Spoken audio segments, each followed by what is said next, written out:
¿Qué tal? Les habla Jorge Gestoso. En el programa de hoy, el Islam con otro notable invitado, el Sheikh Abdul Karim Paz, máster en Teología Islámica directamente desde Trípoli.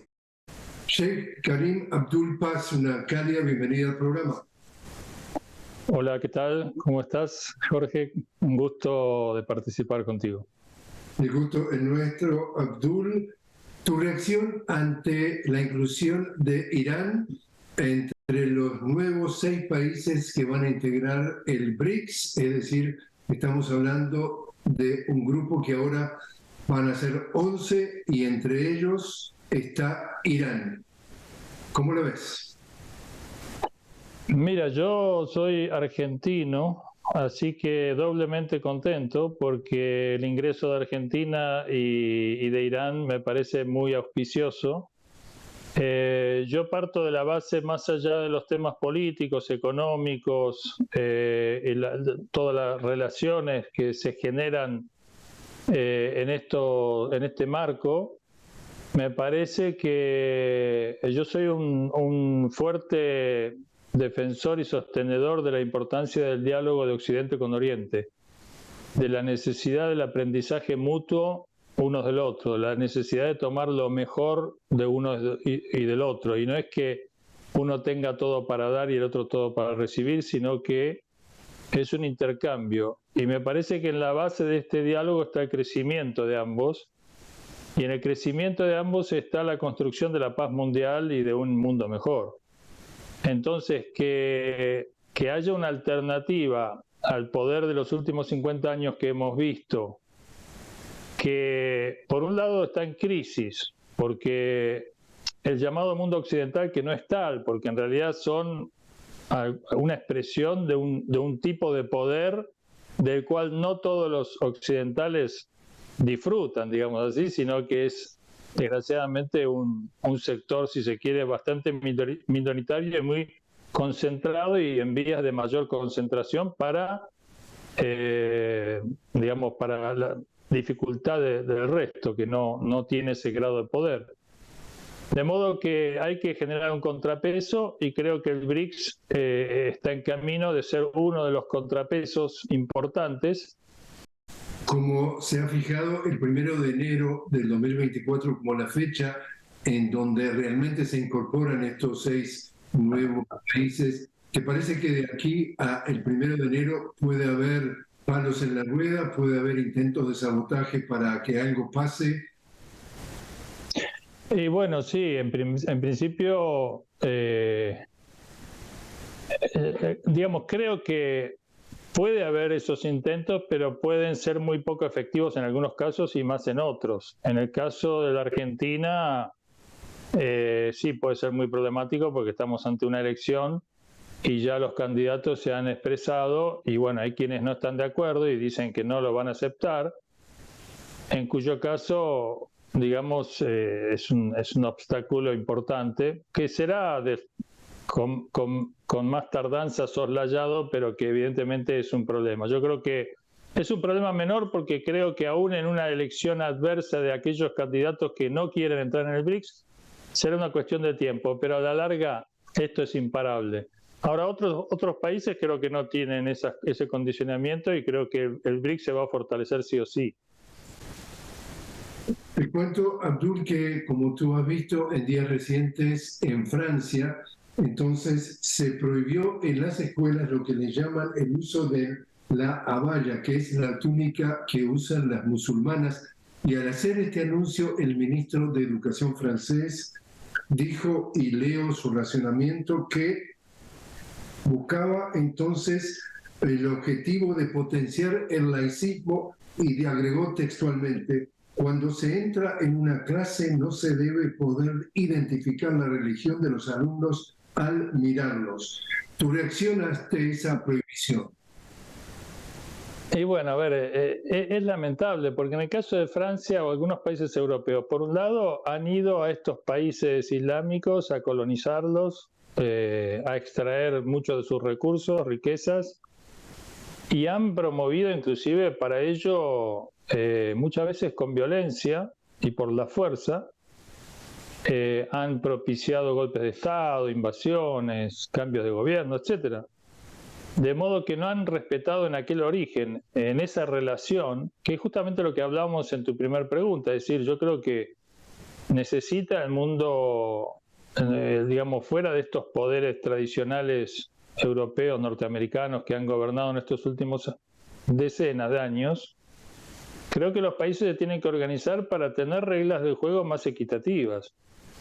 Y esto que señalas en Francia es un ejemplo, digamos, ¿no? Donde se impone el laicismo por la fuerza a inmigrantes, en su mayoría, que han sufrido una inmigración forzada, no una inmigración natural. Entonces es como un doble castigo. Si por un lado, cuando se les obligó a emigrar por todas las condiciones adversas que se generaron en sus países de origen, por parte de estos mismos poderes europeos, y ahora doblemente, ahora que están en casa, digamos que han ido allí, no se los deja expresarse, digamos, ¿no? Y bueno, es un tema que creo que debería resolverse justamente con diálogo y aceptando las diferencias, que además son diferencias que hacen a concepciones, pero que creo que se pueden tratar, se pueden analizar, se pueden debatir y se pueden respetar. No, te decía que a propósito de eso, ¿tú entiendes que hay xenofobia, por ejemplo, en Europa? Yo nunca generalizo porque realmente sería muy injusto. Yo creo que hay personas, hay gente, hay sectores que sí, que digamos están incómodos con esta inmigración, ven amenazadas sus costumbres, etcétera, como dicen, no sé, sus fuentes de trabajo, lo que fuera. Esto es relativo, pero podemos aceptar que se generan ciertos inconvenientes.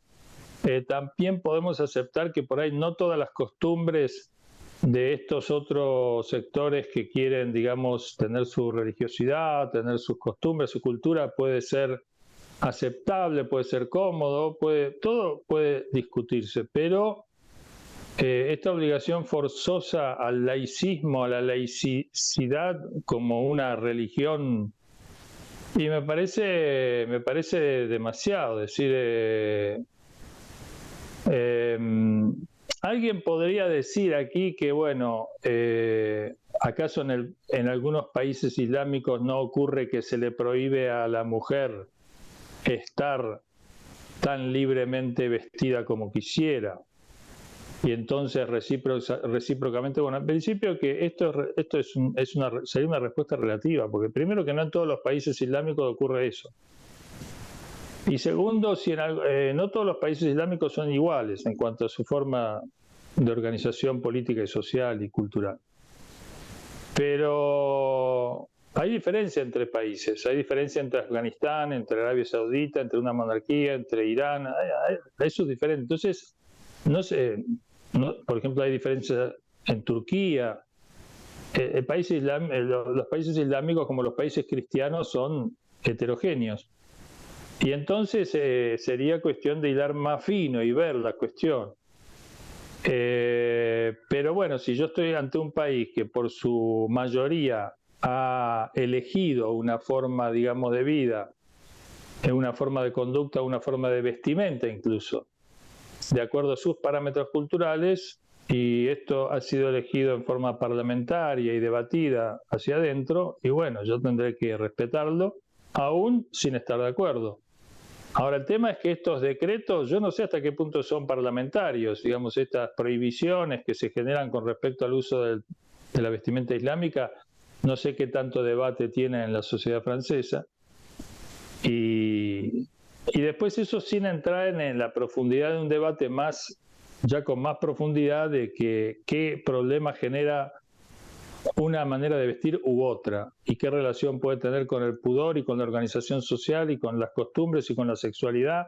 Bueno, sin entrar en eso, que sería materia justamente de lo que se podría producir en un debate abierto, creo que yo creo que es lamentable. Yo no creo que realmente ese pensamiento represente a toda la sociedad francesa o a toda la sociedad europea, y no creo para nada que las sociedades europeas sean en su mayoría xenófobas, aunque existe el problema.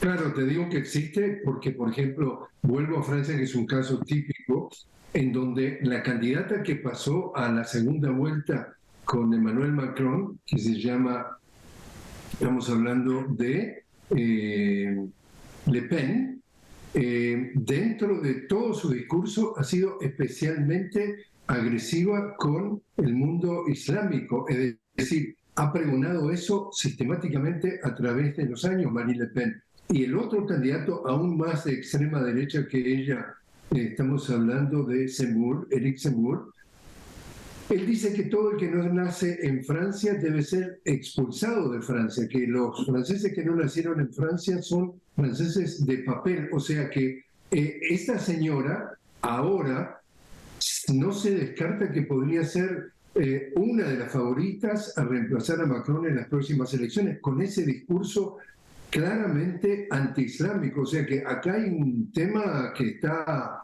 de fondo desde hace tiempo. Sí, yo creo que son posturas, en principio son posturas extremistas e irracionales, porque ir contra el mundo islámico así en general, digamos, es una barbaridad, ¿no? Es como ir contra el mundo cristiano, contra el mundo, no sé, contra los orientales o contra los negros o contra los judíos. Me parece que son posturas extremas, extremistas, simplistas, y que generarían un montón de problemas para la sociedad francesa que estoy seguro que no querría, digamos, ver aplicada. Digamos. Yo creo que no es posible sostenerla en el tiempo, digamos, pero me parece que hay una falta de autocrítica muy grande. Creo que ellos son bastante responsables de la ola inmigratoria que tiene Europa. Deberían revisar esos temas. Y después yo creo que, ahora te voy a hablar como occidental, yo creo que realmente nosotros que nos encerremos en nuestras creencias, digamos, de visión, si se quiere, moderna, de libertad y de individualismo y demás, yo creo que a Oriente le viene bien el debate con Occidente. Es decir, yo no creo que en un Oriente ideal y perfecto, no, pero sí que tiene mucho para enseñar. Y sí que nosotros también podemos brindar lo bueno que tenemos como occidentales, pero sin las posturas extremas del rechazo total del otro, así en bloque. Me parece una cosa muy forzada,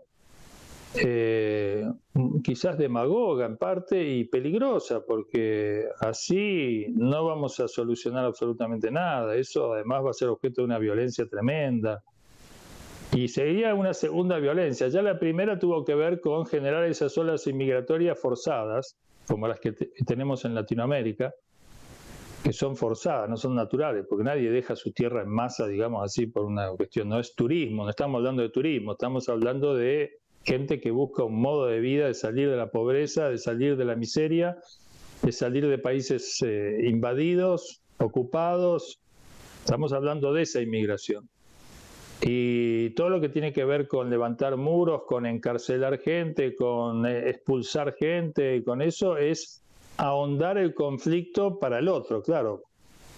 Sería una solución irreal, muy injusta, y yo creo que una persona con ese grado de delirio creo que no va a quedar bien, aunque pueda cerrar sus fronteras, el problema lo tiene adentro de su alma, digamos así. Yo te invito a hacer una pequeña pausa. Estamos hablando con el Sheikh Abdul Karim Paz, es máster en teología islámica directamente desde Trípoli. Enseguida regresamos.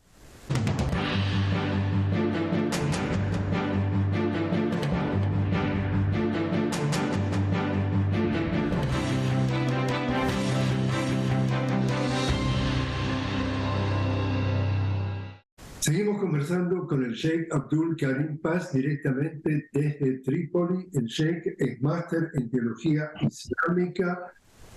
Abdul, tú tuviste la oportunidad de conocer y de tener una relación con Jorge Bergoglio, el Papa Francisco. Cuéntanos. Sí, bueno, es una vieja relación porque hemos tenido amigos en común, entonces se ha establecido ya de hace muchos años. Cuando él era el el arzobispo de la ciudad de Buenos Aires, era el jefe de la Iglesia Católica Argentina. Tuvimos varios encuentros y luego, gracias a Dios, en el tiempo se fueron profundizando y tuve oportunidad de verlo varias veces en Roma. Y bueno, él es un hombre justamente de lo que venimos hablando, es un hombre que ha hecho de la cultura del encuentro, del tender puentes, del diálogo, y sobre todo, como dice él, allí donde el diálogo no existe o donde es más difícil o donde no hay puentes, él ha ido a construirlos y reforzarlos. Y bueno, yo creo que ese claramente es el camino. Y vos fíjate que tiene su personalidad, su creencia, es jefe de una iglesia mundial. Sin embargo, justamente quizás cuando uno está bien afirmado en sus creencias, tiene la libertad de salir hacia el otro y de escuchar al otro, e inclusive, llegado el caso, si es necesario, hasta cambiar ideas. Pero todo lo contrario a la exclusión y a la suspensión y a la ruptura de lazos de comunicación, que obviamente no resuelven el problema. Sería como una manera de decir el problema no existe, digamos, ¿no? Rompiendo los lazos, expulsando, sacando, digamos, cortando relaciones. Y además que eso es como una introducción a cosas peores, que puede ser una guerra, por ejemplo, ¿no? Cuando yo corto todo el diálogo con alguien, digamos, se puede producir después un choque peor todavía. Así que el Papa Francisco realmente, el nombre mismo lo dice, Francisco fue un hombre en la Edad Media que se opuso a la relación con el mundo islámico a través de las cruzadas, o sea, de la violencia. Y él fue caminando a Egipto y obtuvo mucho éxito porque por su santidad y por su bondad y por su manera pacífica se liberaron muchos prisioneros cristianos, se dio un diálogo mucho más fructífero que aquel de las cruzadas, ¿no? Y bueno, y él recoge ese nombre y realmente ese nombre es muy significativo y él es una persona justamente muy constructiva. Yo creo que hay que aprovecharlo a fondo. A nivel personal, ¿tú has visto a Jorge Bergoglio con una manera de ser, con una personalidad? Cuando lo encontraste en Roma bajo entonces el nombre de Francisco y ya Papa, ¿has podido detectar algún cambio en su manera de ser, en su personalidad, en su relación contigo, de aquel Jorge Bergoglio de la Argentina a este Papa Francisco en Roma? Mira, él siempre ha sido muy, muy humilde. Los cargos, ha ocupado los máximos cargos como fuera en su momento en Argentina y él ha venido hacia nosotros con mucha humildad. Hemos tenido diálogos muy profundos, una persona muy, muy llana, que no tiene ningún problema por ejemplo, si hay un tema que digamos, él adquiere una visión diferente a la que tenía, además no tiene ningún problema. Él si siente que tiene que reconocer alguna cosa, lo hace, es muy, muy humilde.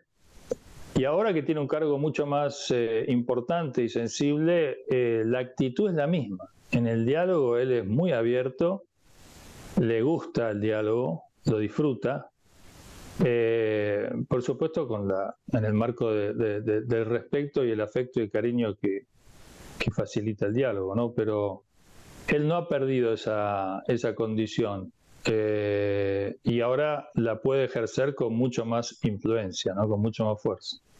¿Cómo es tu reacción cuando ves la quema del Corán en algunos países de Europa?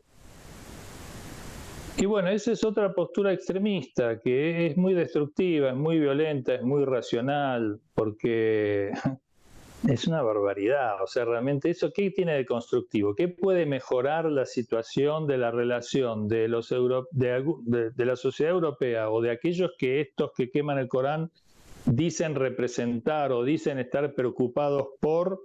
¿Qué puede mejorar la actitud de quemar un Corán? O sea, ¿qué bueno puedo sacar yo del otro cuando pisoteo, insulto, violo, quemo, destruyo sus creencias, sus creencias? Es decir, voy a sacar lo peor del otro. No voy a solucionar absolutamente nada y realmente puedo llegar a provocar desastres inimaginables. O sea que en ese sentido yo hablé con el Papa Francisco este tema y él expresó en una carta que le consideraba un salvajismo. Y exactamente, el salvajismo es una cuestión totalmente irracional, temperamental, pero lo más duro del tema no es esos individuos que queman el Corán, que son gente totalmente, digamos, carentes del mínimo estatus, digamos, como para ejercer una influencia social, sino los gobiernos que apoyan esos gestos. Y gobiernos que ponen a la policía, que detienen a aquellos que quieren evitar el hecho, que los protegen, que los apañan, y para qué decir aquellos que después en Naciones Unidas votan el apoyo a estas situaciones como expresión de libertad de expresión, libertad en la que no creen porque censuran una cantidad de cosas que les molesta sin ningún problema y luego nos hablan de libertad en aquellas cosas que molestan a otros, no a ellos, digamos. No son totalmente libres tampoco cuando dicen que estos hechos como la quema de un Corán representan una expresión de libre expresión.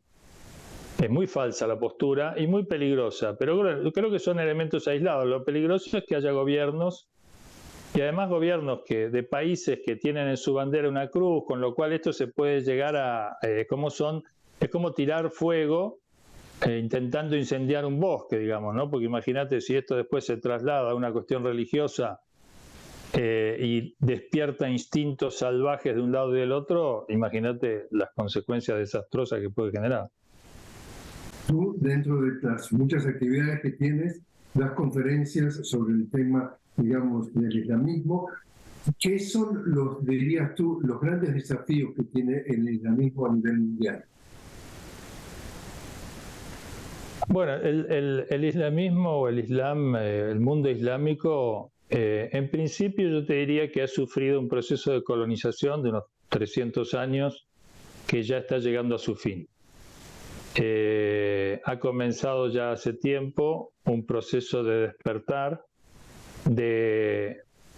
digamos, de salirse del encandilamiento de la colonización europea con sus avances tecnológicos y demás, y ahora ha salido de esa, digamos, complejo de inferioridad que le fuera creado por el proceso de colonización y está retomando, digamos, sus raíces culturales, su identidad.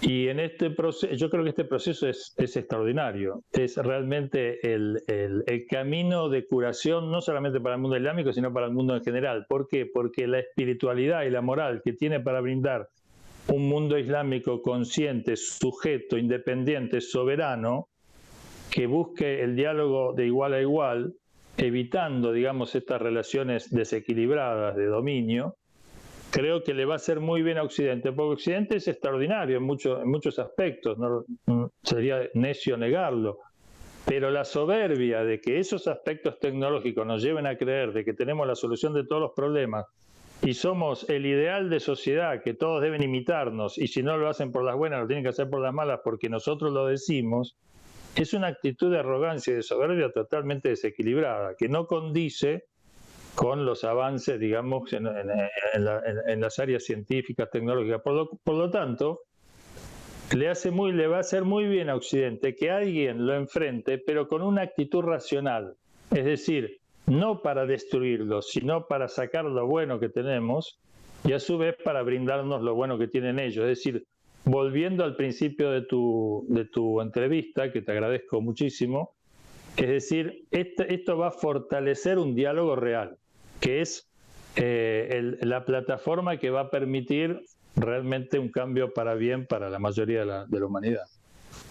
Sheikh Abdul Karim Paz, muchísimas gracias por haber estado con nosotros. No, yo te agradezco mucho a vos y a todo tu equipo, a Telesur y a todos los televidentes.